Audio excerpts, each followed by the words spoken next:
Mga kababayan, pasalubungan po natin ng isang masigabong palakpakan ang pagdating ng ating pangalawang punong lungsod, Vice Mayor Angela Lechi Atienza.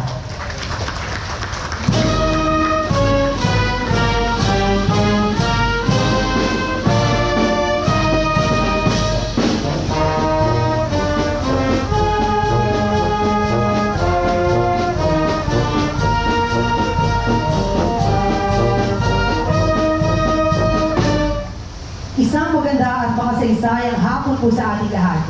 Tayo po ay naririto ngayon sa memorare ng labanan sa Bangkusay, Plaza Moriones, Tondo, Maynila, kung saan ay ating pong sama-samang gugunitain ang ika-455 anibersaryo ng kagitingan sa Bangkusay. Bilang panimula, inaanayahan po ang lahat na magsitayo para sa pag-aalay ng bulaklak na pangungunahan ng bumbong dagat ng Pilipinas. Pangay! Stop!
Bini-bini, ada na po ang barangay para sa pag-aalay ng bulaklak.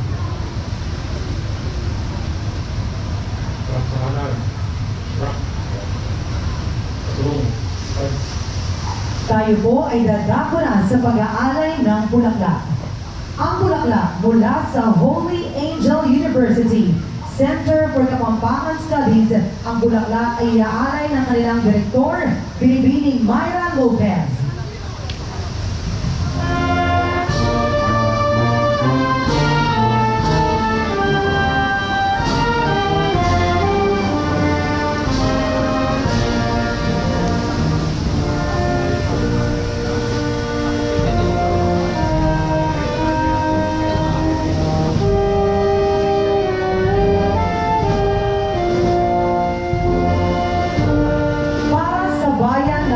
Bebe, Pampanga. Ang bulaklak ay iaalay ng kinatawan mula sa kanilang konseho, Konsehal Joel Jojo S. Pauco.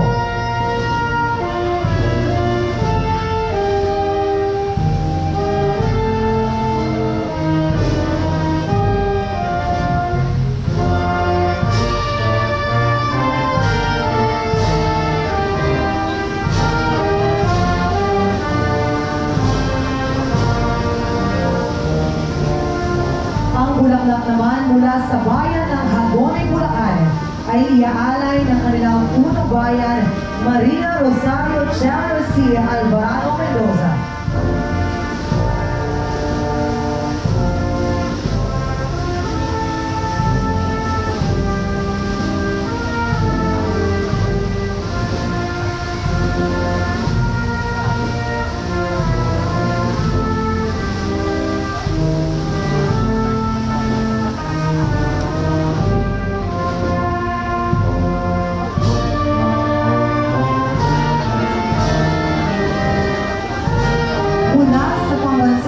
Pangkasaysayan ng Pilipinas.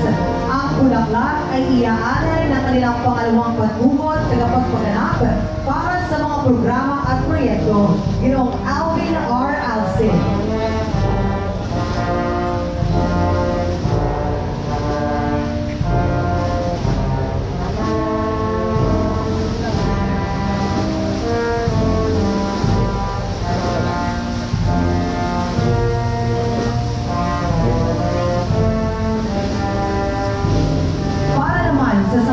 sampung lungsod ng Maynila. Ang bulaklak ay iaalay ni Councilor Jesus Cagap Paharda Jr. ng District 1.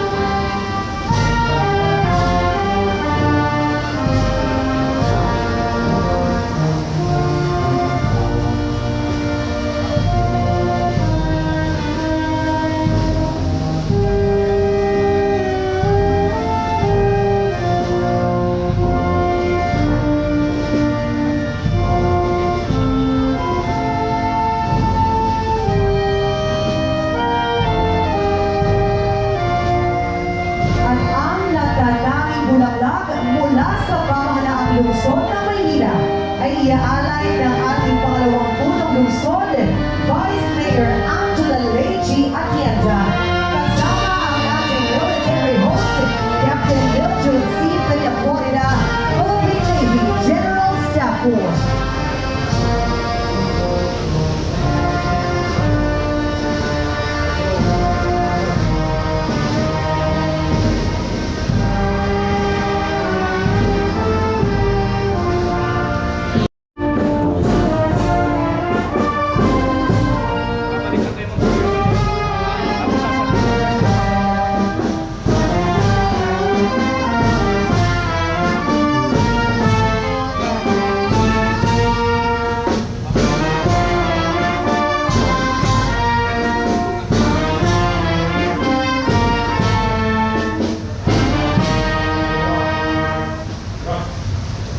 Yung, kaya.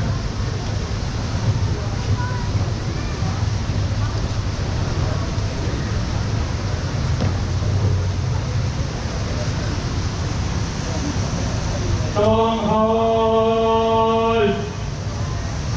Stop! Ako yung matawag. Tanghal. Stop! Stop! Stop! Kaya, guys. Baba! Stop!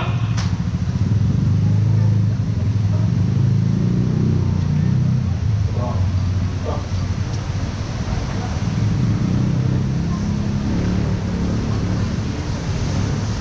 Sa pagkakataong ito mga kasama ay sabay-sabay po nating awitin ang himno ng Maynila.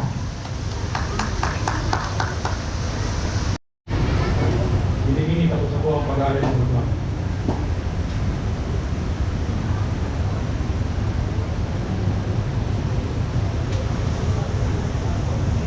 Dito na po natatapos ang seremonya ng pag-aalay ng bulaklak. Manatili pong nakatayo ang lahat at ating pong saksihan ang marangal na paglisa ng hukbong dagat ng Pilipinas.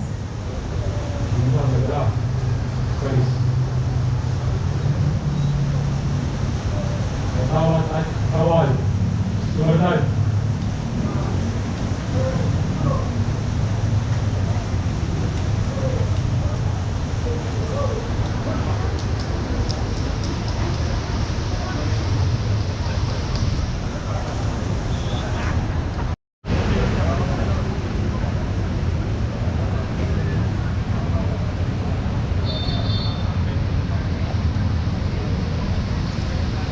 Harap sa labas. Harap. Kanang palingkat. Ha! Pasok. Start. Bigyan po natin ng isang masigabong palakpakan ang hukbong dagat ng Pilipinas na pinamumunuan ng ating military host, Captain Mildred C. Peña-Florida, Philippine Navy General Staff Corps.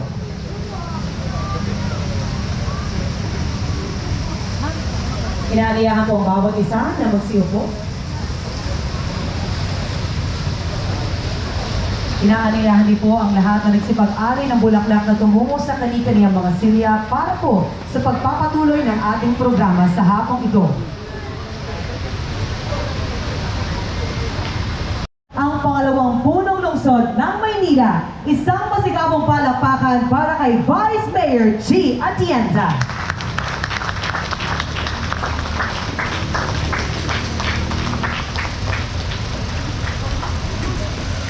Magandang hapon po sa inyong lahat. Kamusta po kayo?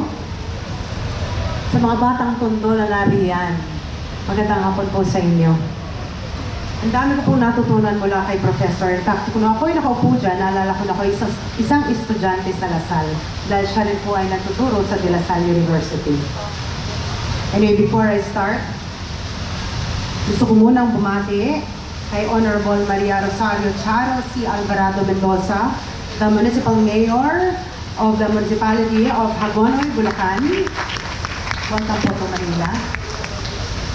Councilor Joel Jojo Simpauco from the Municipality of Macabebe, Pampanga. Ay layo po ng dinayo nyo, but welcome to Manila. Deputy Executive Director Alvin Alcid, the National Historical Commission of the Philippines from here. Director Myra Lopez,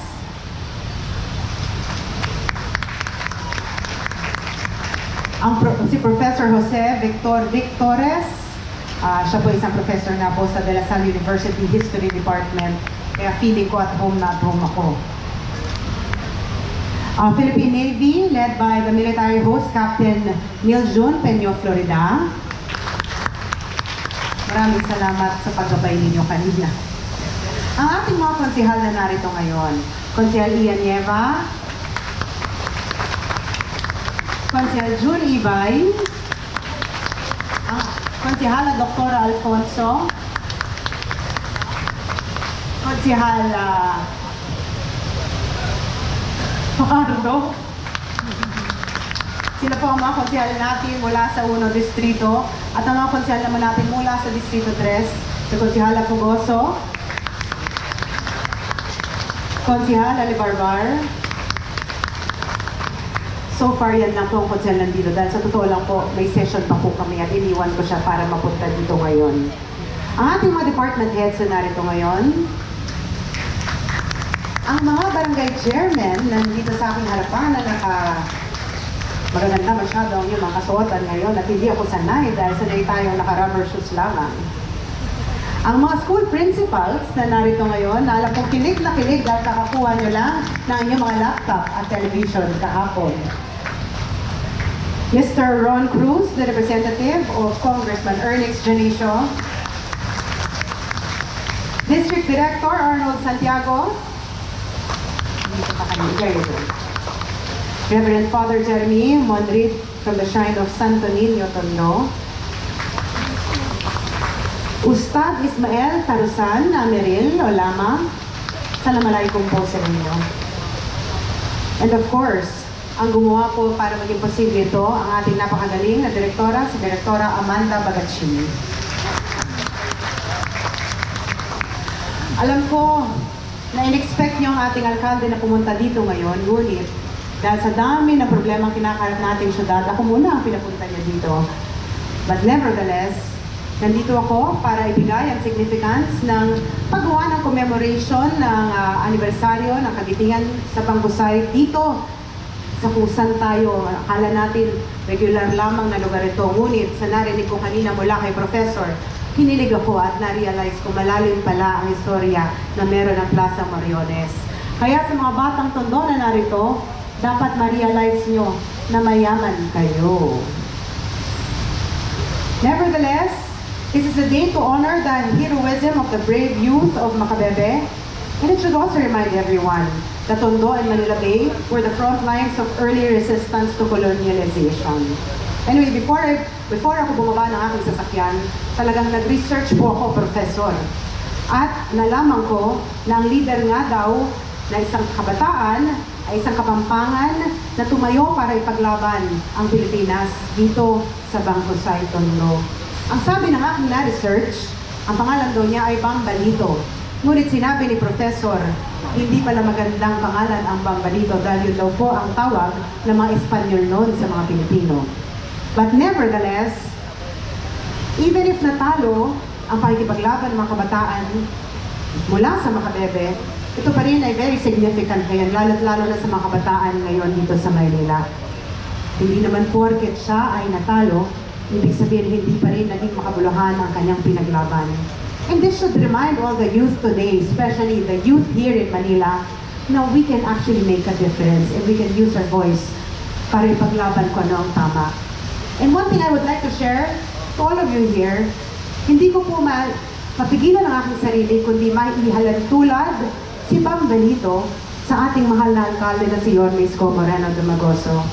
Dahil nung siya po ay nag-uumpisa dito sa ating syudad bilang isang konsihal, ako rin po ay kanyang katandem noon dito sa Distrito 1. At doon ko po siya nakilala. In fact, dito nga po sa Tondo nag-umpisa ang tandem namin nung siya ay 24 years old pa lang. At doon ko po nakita ang kagalingan niya na meron siyang boses na ipaglaban ang boses ng mga Manilenyo kahit na siya minsan ay inaapi. And that is very, very, very significant today. Dahil marami sa mga kabataan, iniisip nila dahil sila ay isang bata, hindi na importante ang kanilang boses. But we actually can make a difference. And in sacrificing our own comfort, pwede tayo mag-iwan ng isang legasiya dito sa ating syudad. Anyway, I am here to reaffirm Manila's commitment to preserving the historical sites, kagaya ng Plaza Moriones, and to support the historical education here in the city of Manila.